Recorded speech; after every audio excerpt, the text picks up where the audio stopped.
Want to speak real English from your first lesson? Sign up for your free lifetime account at EnglishClass101.com. Begin the asking of the questions. Hi everybody, welcome back to Ask Alicia, the weekly series where you ask me questions and I answer them. Maybe. First question this week. Actually 2 questions, comes from Benjamin. Hi Benjamin. Benjamin asks, number 1, is it correct to say "you stupid boy" in terms of grammar? Yes, it is correct to say a phrase like "you" plus some kind of noun phrase, in this case, stupid boy. Some other examples are "you idiot" or "you legend," for example. We use this sort of expression to express approval, so we like something someone did, or disapproval. We dislike something someone did. So in this case, in this example that you've provided, "you stupid boy," we would say it in a negative way. So it's expressing disapproval and calling someone stupid. "You stupid boy" in that case. We can also change "you" to "my" to create something a little bit more close.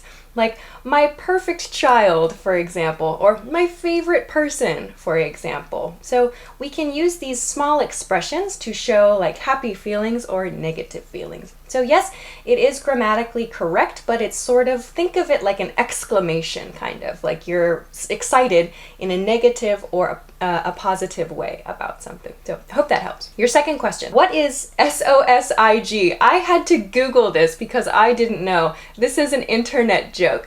SOSIG is a joke. It's the misspelling. So imagine a child is learning to spell the word sausage and maybe misspells it in this way, SOSIG. It's an internet joke related to Gordon Ramsay and a picture. You can Google the joke. It's something kind of from the weird sense of humor part of the internet. Next question. Next question comes from Alexander. Hi, Alexander. Alexander says, could you please explain the difference between "here I am," "here you are," "here, there, we, you go," and how to use it correctly? Yes, please check this video where I talked about all of those things.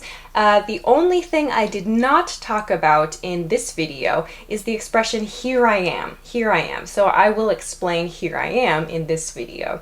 "Here I am" is used usually by children to identify your location. So kids, when playing games, maybe you know hide and seek, for example.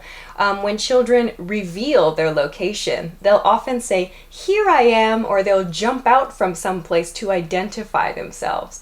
So you can use "here I am" to identify yourself. It's like I say, it's more commonly used by children. There are fewer cases where we need to use this expression as adults, but if you want to identify yourself, you can say, "here I am." This is the location where I am at, kind of. So "here I am" means I'm identifying my location. This is my position.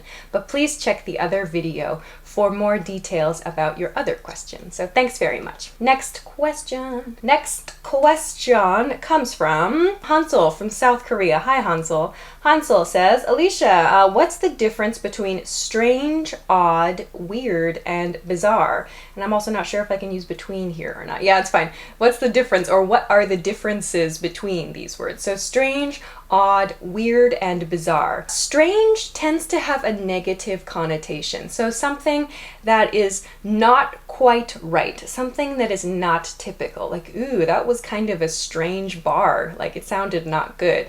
Or, ooh, this food looks a little strange. So strange tends to have a little bit of a negative nuance. Odd sort of means that something, again, is different from the typical, is different from usual. But it doesn't always have a negative nuance. It could mean something that's curious, like, that's odd. Why did she leave her keys here? That's odd. Why isn't he in the meeting today? So something that's different from the typical behavior, but not necessarily negative. Weird is a very casual expression. We use weird a lot just to mean something is different.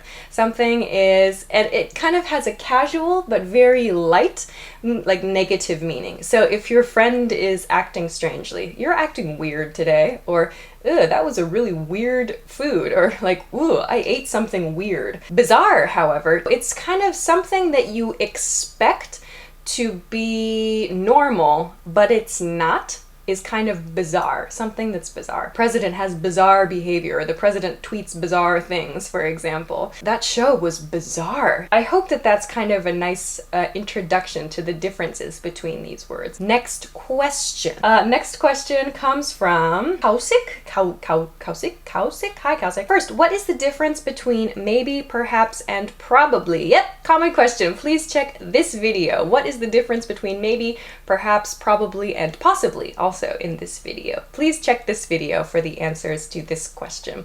Your second question, when can we use eventually and gradually? Eventually means in the end. So for example, eventually I got to the airport. In the end, I got to the airport. At the end of the story, I got to the airport. Eventually, I passed the test. We use eventually for the finishing statement, the last statement in the story, or the last thing that we want to explain, the thing that we achieved, or the thing that ended our path. Gradually, however, is used before the end of something. So we use gradually to talk about the steps we take to achieve something. I gradually made my way to the airport. I gradually improved my English by studying every day. We don't use gradually before the final action. We use gradually to show the steps towards achieving some goal or towards achieving some kind of final step. Thanks for the question. Next question from Jegan, I don't know, I'm sorry.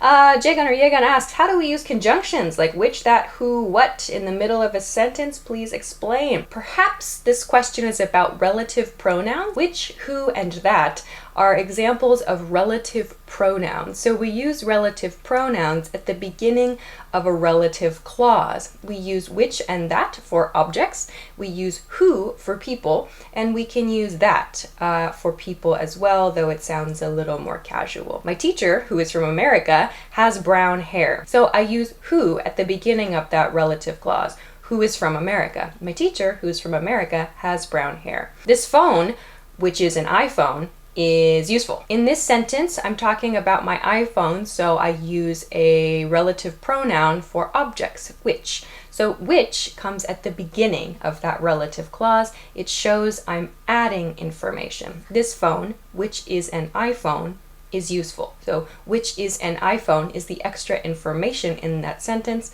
I use a relative pronoun to show, to kind of mark the start of that. This is just a very quick introduction to relative pronouns. Maybe I can make a whiteboard video about these in the future. The next question is from Cheyenne. Cheyenne says, what do to nip in the bud and by fits and starts mean? To nip in the bud means to stop something before it begins, or just as it begins. So to nip, the image of to nip is like to cut something, to make a small cut.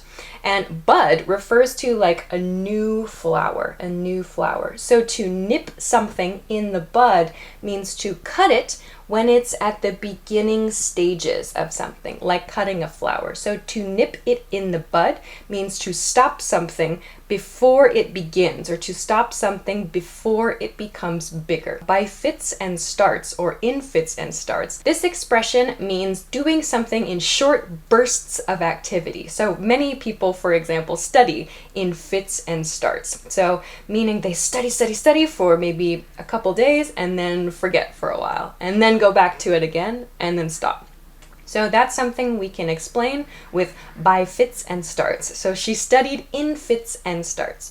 I've seen both by and in prepositions used for this expression. By fits and starts, in fits and starts. So short bursts of activity. Hope that helps you. Okay, so those are all the questions that I want to answer for this week's episode. I hope it was helpful for you. Remember, you can send your questions to me at englishclass101.com/ask-Alisha. If you liked the video, please remember to give it a thumbs up, subscribe to the channel, and check us out at englishclass101.com for some other good stuff too. Thanks very much for watching this episode of Ask Alisha. I will see you again next week. Bye bye.